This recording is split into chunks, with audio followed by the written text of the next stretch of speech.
markets, if you want to herd, can you do it? May or may not. One, you need to have already those shares. Second, you have to see whether short selling is allowed or not.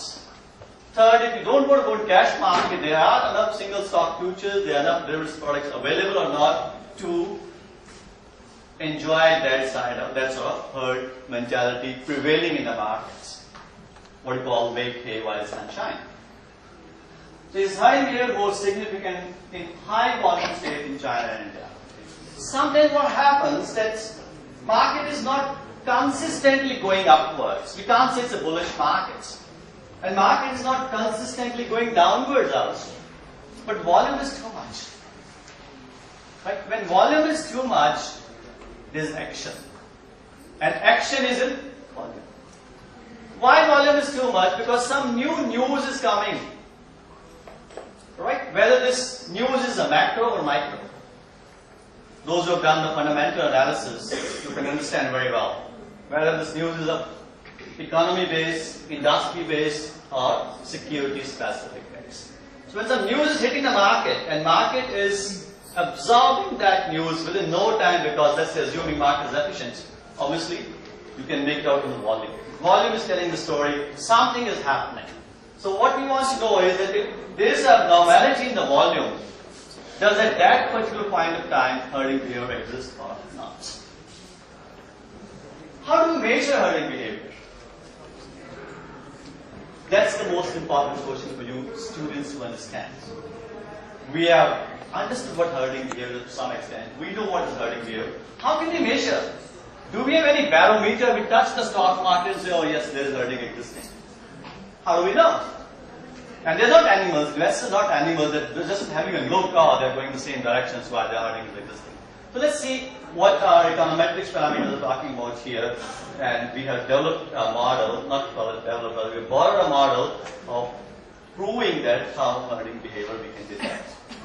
As for rationalized pricing model, the relationship between the absolute value of the market return, right? Whenever the market is giving something, market means main indices. Talking about Indian stock market, you take Sensex, you take Nifty, whatever the main index is there, that means market basically. And equity here means you own portfolios return, right? Or you own stocks return. Dispersion is positive because investors obtain different information. You know, investors they get information from different sources. And even if investors get same information, the interpretation would be entirely different.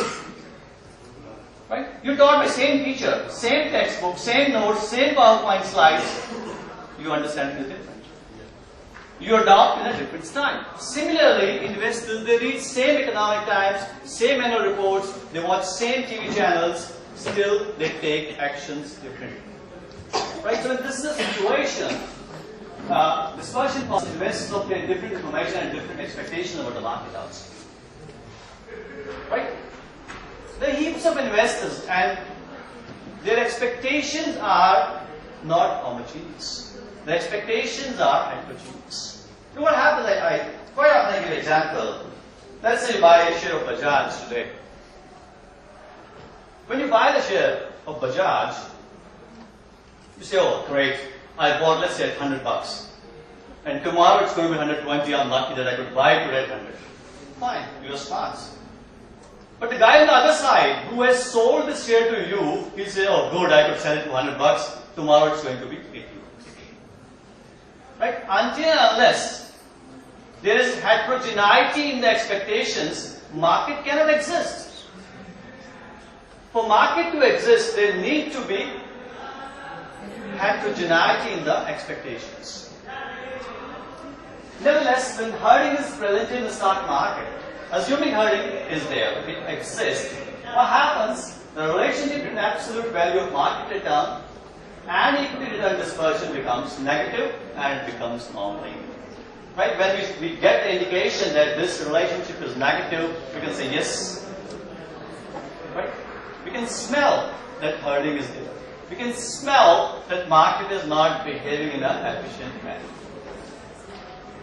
So by examining the relationship to herding behavior in the stock market, it can be detected. This is one of the way out. The other way out also, but we have used this way out in our paper to detect that herding behavior exists in the markets. So in this study, we do the cross-sectional absolute deviation. There are some other measures also. That's cross-section deviation only, the cross-section absolute deviation also. Then the ratio of institutional investors to individual investors. But this paper, we have only used this methodology to measure the equity return dispersion. Let's see what equation says about this. I know you love mathematics, you know, all of you. You love these sort of equations. I got my answer. Right? So let's try to understand this. Try to get to talk. It's nothing. It's not a rocket science. You know when. Thank you. This is nothing but cross-section absolute deviation (CSA). Right? What it is? You always try to see. Just concentrate on this RIT minus RMT. Right?